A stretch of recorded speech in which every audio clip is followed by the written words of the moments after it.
নমস্কার বন্ধুরা, সবাই কেমন আছেন? আশা করি সবাই ভালো আছেন।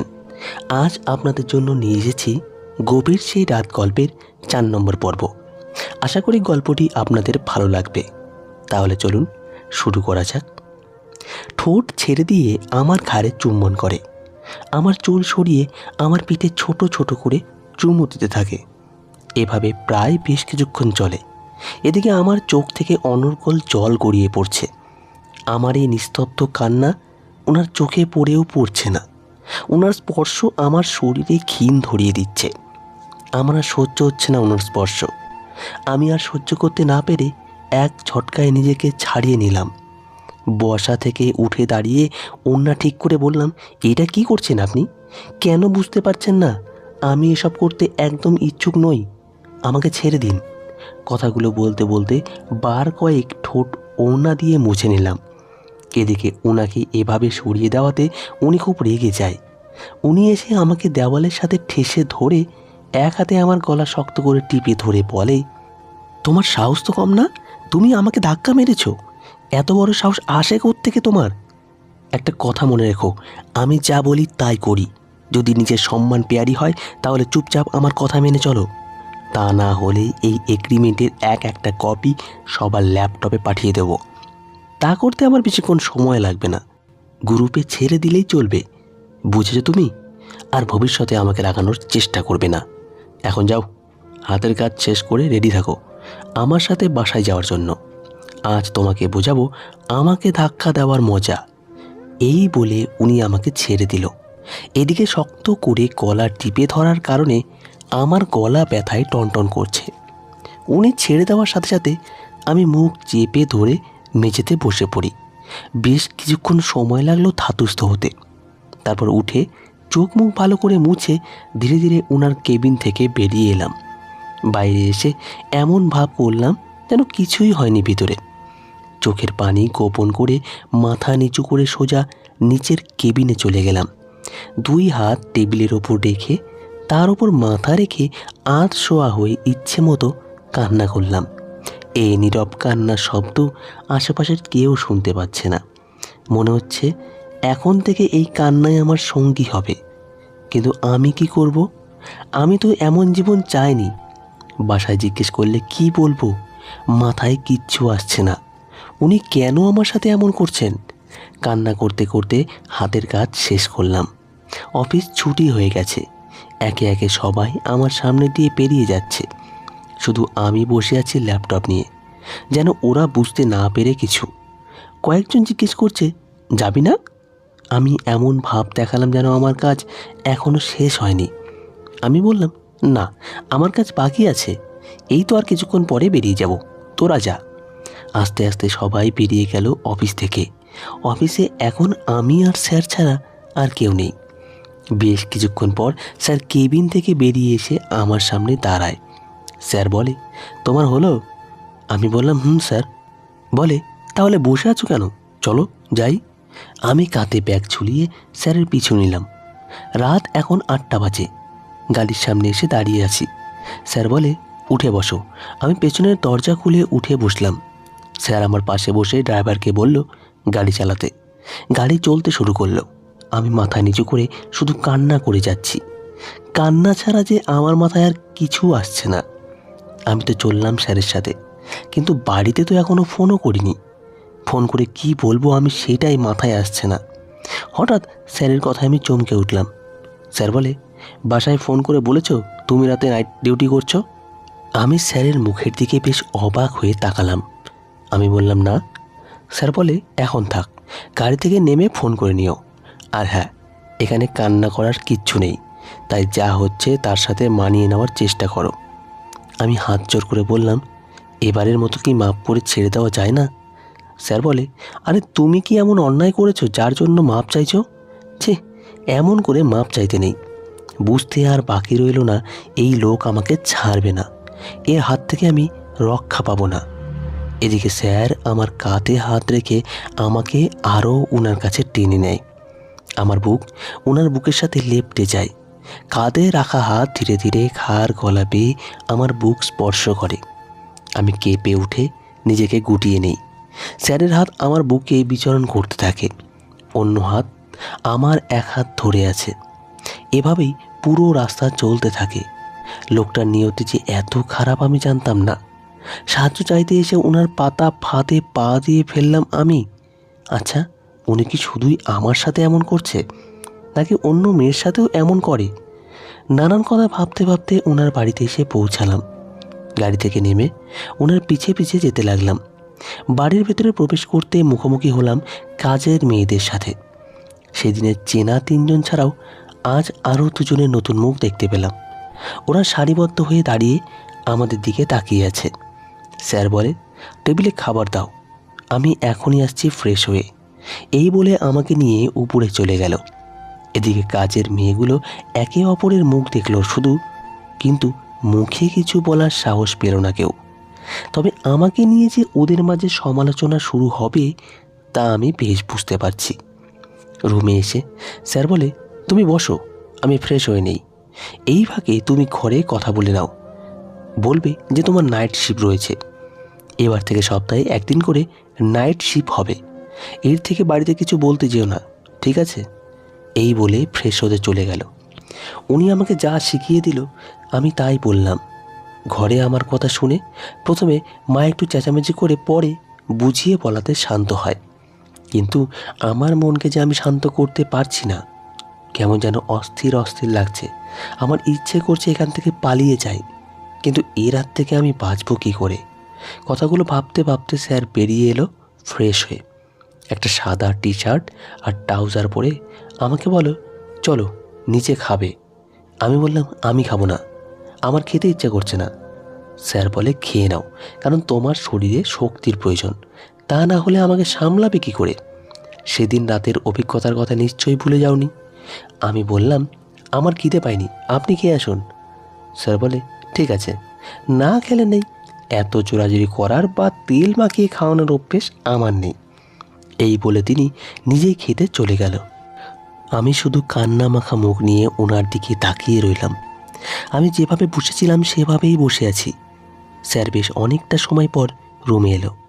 আসার সময় মদের বোতল আর গ্লাস নিয়ে আসে। বুঝতে পারলাম উনি এখন ড্রিঙ্ক করবে। করলে করুক, তাতে আমার কি?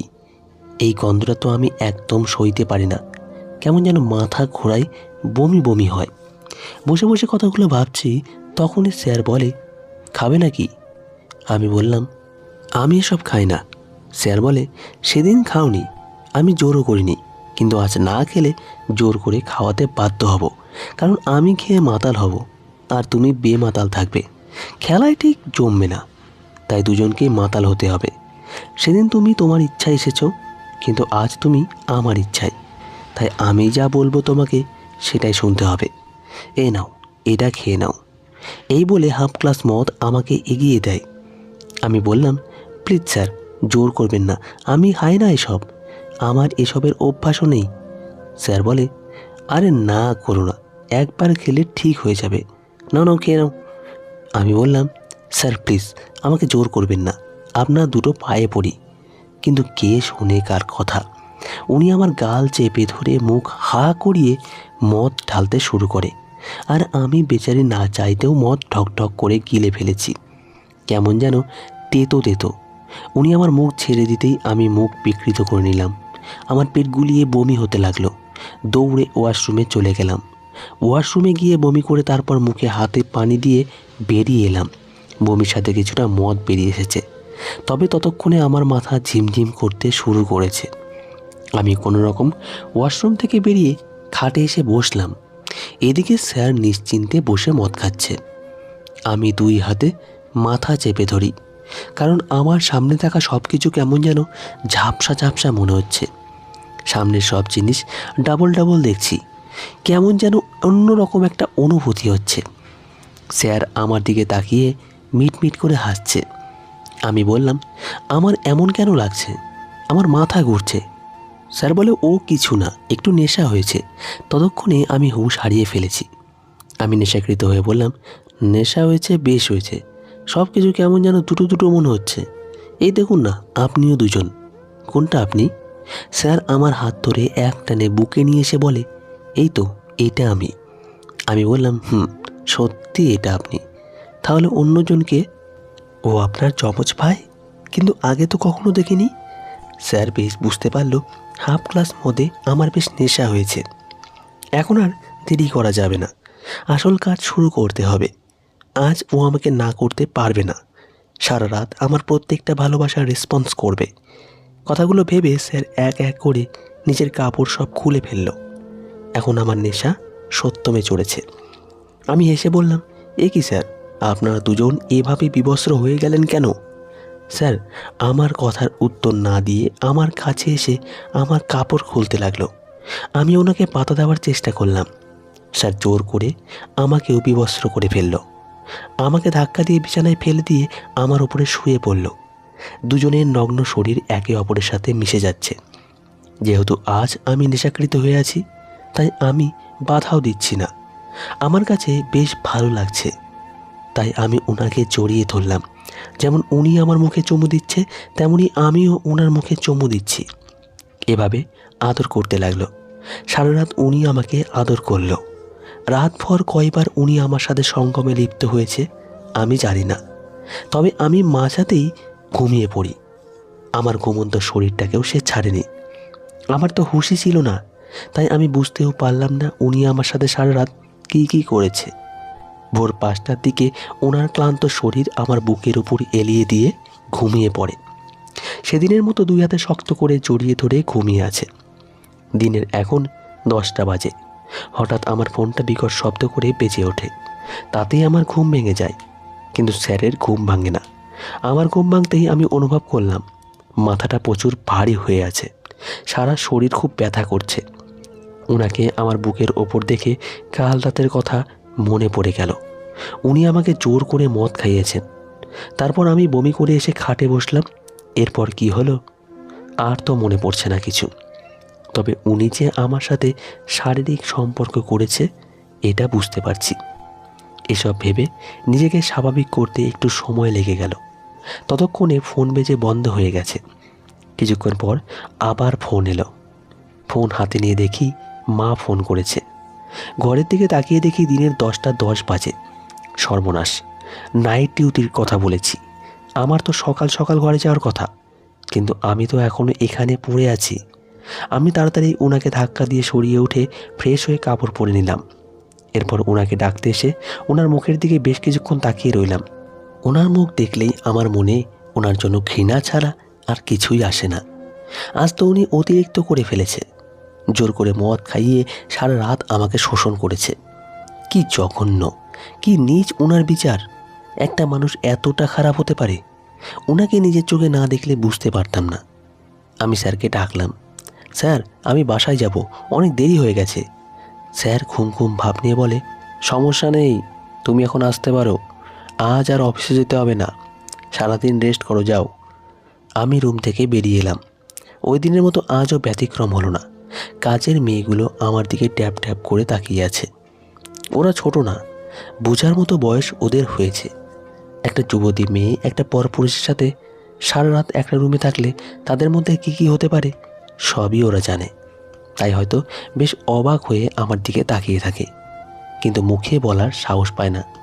আর আমি ওদের চোখে চোখ মেলাতে পারি না। লজ্জায় অপমানে মাথা নিচু করে চলে আসি। তারপর একটা রিক্সা নিয়ে উঠে বসি। প্রায় আধা ঘন্টা পর ঘরে এসে পৌঁছালাম। ঘরে আসার সাথে সাথে মা শুরু হয়ে গেল আমাকে নিয়ে।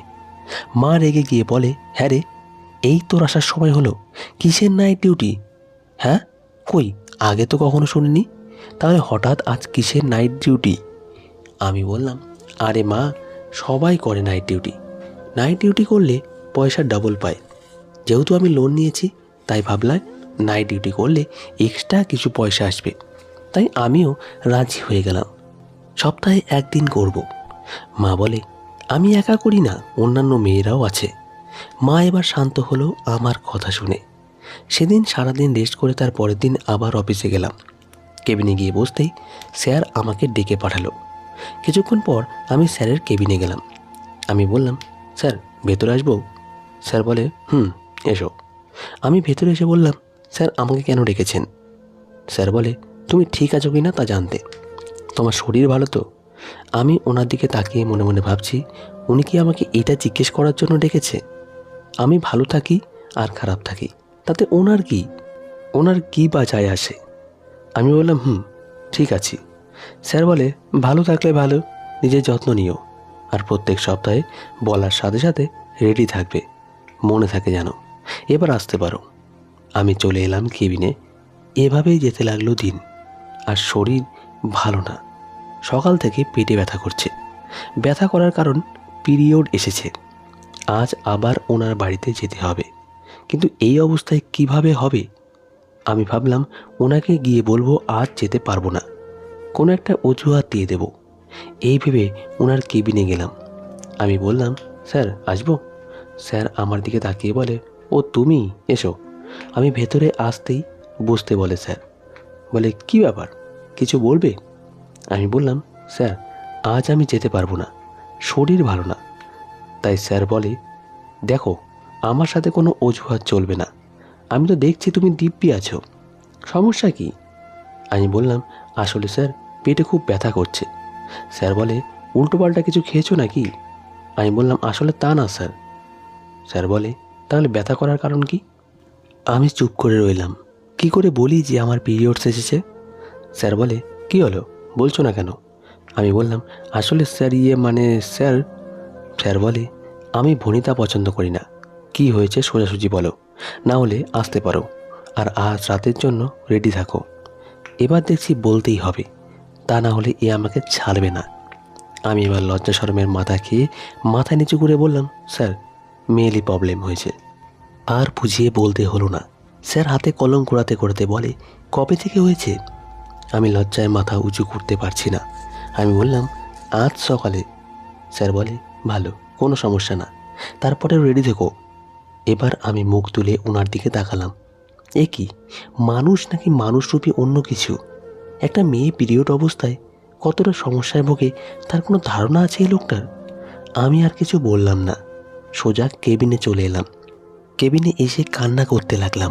এই অবস্থাতেও এই লোকটা আমার সাথে মেলামেশা করবে? কি করব আমি এখন? আর ভাবতে পারছি না আমি। যা আছে কপালে তাই হবে। সারাদিন কাজ শেষ করে রাতের দিকে স্যার আমাকে নিয়ে তার বাসায় গেল। আমি যেন ওনার হাতের পুতুল, যেভাবে নাচাবে সেভাবেই নাচতে হবে। সেদিন থেকে উনি আমাকে ব্ল্যাকমেল করতে শুরু করেছে। সেদিন থেকে আমি আমার জন্য বাঁচতে ভুলে গেছি। ওনার হিসেবে আমাকে বাঁচতে হয় এখন। যাই হোক, বাসায় আসার পর উনি সব সময়ের মতো আমাকে আজও রুমে নিয়ে গেল। আমাকে বসতে বলে ফ্রেশ হতে চলে গেল। ফ্রেশ হয়ে এসে আমাকে বলে, চলো খাবে। সত্যি বলতে এই অবস্থায় আমার খেতে একদম মন চাইছে না। আমি বললাম, খাবো না, আমার ভালো লাগছে না। উনি আমার কথা শুনে চলে গেল। দ্বিতীয়বার আমাকে আর বলার প্রয়োজন মনে করেনি। তবে এই বাড়িতে যতবার এসেছি আমি সারা রাত না খেয়েই থেকেছি। উনি প্রতিবারের মতো খাওয়া দাওয়া শেষ করে মদের গ্লাস আর মদ নিয়ে চলে এলো। আমি ওনার ব্যক্তিগত কখনো কিচ্ছু জিজ্ঞেস করতাম না। আজ কেন জানি কি মনে হতেই বললাম, আপনি কি সবসময় এগুলো খান? স্যার বলে, আমি বললাম, কবে থেকে খান? স্যার বলে, যবে থেকে আমার মা আমাকে ছেড়ে চলে গেছে। আমি বললাম, কিছু মনে না করলে জানতে পারি আপনার মা কোথায় গেছেন? স্যার বলে, জানি না। আর কখনো আমার ব্যক্তিগত কিছু জিজ্ঞেস করবে না। আমার সাথে কথা বলতে বলতে প্রায় অর্ধেক বোতল মদ শেষ করে ফেলেছে। আজ মনে হয় ভুল করে আমি পূর্ণ কথা মনে করিয়ে দিয়েছি, তাই হয়তো একটু বেশি খাচ্ছে। কিন্তু আমি নিরুপায়, কিছু বলার অধিকার আমার নেই। তাই চুপচাপ পাশে বসে আছি। বেশ কিছুক্ষণ পর হঠাৎ আমাকে বলে, কাপড় খোলো। আচমকা এমন কথা শুনে আমি চোখ বড় বড় করে ওনার দিকে তাকিয়ে আছি। তার মানে আমার এই অবস্থাতেও উনি আমার সাথে শারীরিক সম্পর্ক করবে। স্যার আবার বলে, কি হলো, কথা কানে যায় না? কাপড় খুলে ফেলো। এই কয়েক মাসে অগুন্তিবার নিজের কাপড় নিজের হাতে খুলেছি। কিছু করার নেই যে আমার। তাই আমি এবার দাঁড়িয়ে উপরের কামিজ খুলে ফেললাম। অমনি আমার ধপধপে ফর্সা বুকটা বেরিয়ে এলো। স্যার নেশাকৃত চোখে আমার দিকে তাকিয়ে আছে। আমার হাত ধরে টান দিয়ে ওনার কোলে বসিয়ে নেয়। আমি পড়ে যাওয়ার ভয়ে শক্ত করে ওনার গলা জড়িয়ে ধরি। ওনার মুখ আমার মুখের সামনে। উনি বলে, ভয় পেও না, আমি ধরছি তো। এই বলে আমার গালের সাথে নাক লাগিয়ে ঘেঁষতে থাকে আর দুই হাতে আমার কোমর শক্ত করে জড়িয়ে আমাকে আরও কাছে টেনে নেয়। ধীরে ধীরে ওনার দুই হাত আমার কোমর থেকে পিঠের মাঝখানে এসে থামে। আস্তে করে ছোট কাপড়ের হুকগুলো খুলে দিতেই সেটা শরীর থেকে খুলে আলগা হয়ে গেল। উনি এক হাতে আমাকে ধরে রেখে অন্য হাতে কাপড়টা খুলে নিচে ফেলে দিল। এখন আমি অর্ধনগ্ন অবস্থায় ওনার বুকে লেপ্টে আছি। উনি আমার উন্মুক্ত বুকের মাঝখানে মুখ ডুবিয়ে নাক ঠোঁট চেপে ধরে জোরে জোরে নিঃশ্বাস নিয়ে শরীরের ঘ্রাণ নিতে থাকে আর ছোট ছোট করে চুমু দিতে থাকে। এইভাবে আমাকে কোলে নিয়ে আস্তে করে বিছানায় উঠে আমাকে নিয়ে শুয়ে পড়ে। সত্যি বলতে আমার কাছে অসহ্য লাগছে। একে তো শরীর খারাপ, দ্বিতীয়ত পেটে ব্যথা করছে, তার উপরে উনি এমন করছে, একদম বিষিয়ে গেছে মনটা। আমার কিছু বলতেও পারছি না। আমি এদিকে, উনি আমাকে আদর করেই যাচ্ছে। শুধু উপরের অংশে বেশ কিছুক্ষণ পর কম্বল গায়ে দিয়ে আমার বুকে মাথা রেখে আমাকে জড়িয়ে ধরে শুয়ে থাকে। উনি বলে, কিছু খাবে তুমি? আমি বললাম না। উনি বলে, পেটের ব্যথা কমেছে? আমি বললাম না। উনি বলে, খুব বেশি হচ্ছে? আমি বললাম হুম। এবার উনি হঠাৎ এমন একটা কাণ্ড করলো যেটা আমি বাস্তবে কেন স্বপ্নেও আশা করব না। আমি ভাবনায় পড়ে গেলাম ওনার কাণ্ড দেখে। আজ মানুষটার কি হলো ঠিক বুঝতে পারছি না। এরপর যা হলো। তো বন্ধুরা, আজকের গল্পটি এই পর্যন্তই। গল্পের বাকি অংশ পেয়ে যাবেন আগামী পর্বে। আশা করি গল্পটি আপনাদের খুব ভালো লেগেছে। তাই বাকি অংশ জানতে হলে আমাদের চ্যানেলটি সাবস্ক্রাইব করে আমাদের সঙ্গে থাকবেন। ভালো থাকবেন, সুস্থ থাকবেন। ধন্যবাদ সকলকে।